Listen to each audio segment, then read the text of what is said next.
ഗജേന്ദ്രമോക്ഷം എന്ന കഥ യഥാർത്ഥത്തിൽ ഒരു ആനകഥയല്ല, അത് പച്ചയായ ഒരു മനുഷ്യന്റെ കഥയാണ്. ലളിതമായി പറഞ്ഞാൽ നമ്മുടെ തന്നെ കഥയാണ്. ഇന്ദ്രദ്യുമ്നൻ എന്ന ഒരു രാജാവാണ് കഥയിലെ നായകൻ. അദ്ദേഹം ഒരിടത്ത് ധ്യാനനിരതനായി ഇരിക്കുന്നു. ഈ അവസരത്തിലാണ് അഗസ്ത്യമുനി അവിടേക്കു വരുന്നത്. മുനിയെ കണ്ടില്ല എന്നതിനാൽ ആദരസൂചകമായി രാജാവ് ഒന്നും തന്നെ ചെയ്തില്ല.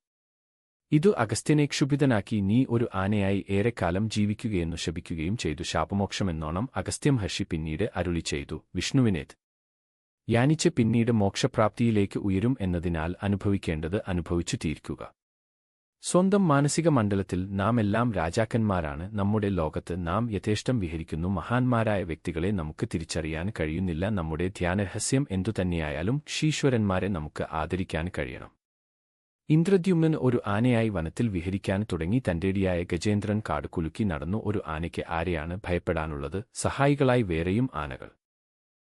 അങ്ങനെയിരിക്കെ ഒരിക്കൽ തടാകത്തിൽ വെള്ളം കുടിക്കാനിറങ്ങി. വെള്ളം കുടിച്ചു വിനയാൻവിതനായി മടങ്ങിയിരുന്നെങ്കിൽ ഇങ്ങനെയാകുമായിരുന്നില്ല. ഗജേന്ദ്രൻ കാൽ വെള്ളത്തിലിട്ടു വെള്ളം കലക്കി. ഈ അവസരത്തിലാണ് ഒരു മുതല കാലിൽ കടിക്കുന്നത്.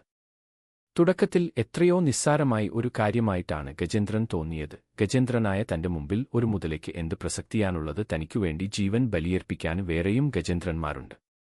മുതലയോടുള്ള പരിഹാസം മനസ്സിലുറപ്പിച്ചു കാൽ വലിച്ചു.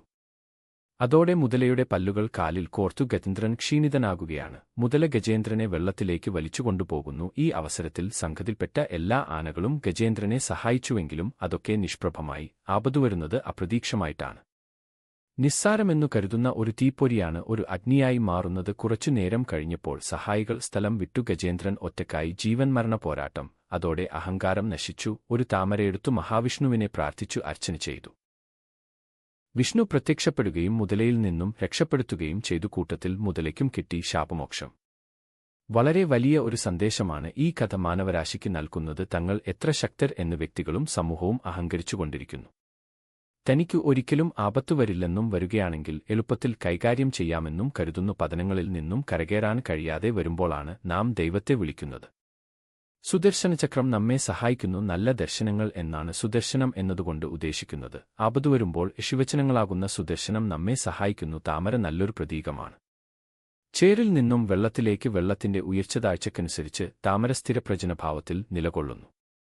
താമര വായുവിലേക്കും അഗ്നിയിലേക്കും തുടർന്ന് ആകാശത്തിലേക്കും നീങ്ങുന്നു. ഭൂമിയിൽ നിന്നും ആകാശത്തിലെത്തുകയെന്ന കർമ്മം പ്രതീകാത്മകമായി താമര നിർവഹിക്കുന്നു. ഗജേന്ദ്രൻ ആ താമര തുമ്പിക്കൈകൊണ്ടു എടുത്ത ശേഷം വിഷ്ണുവിനെ ധ്യാനിച്ചുകൊണ്ട് മുകളിലേക്കെറിഞ്ഞു.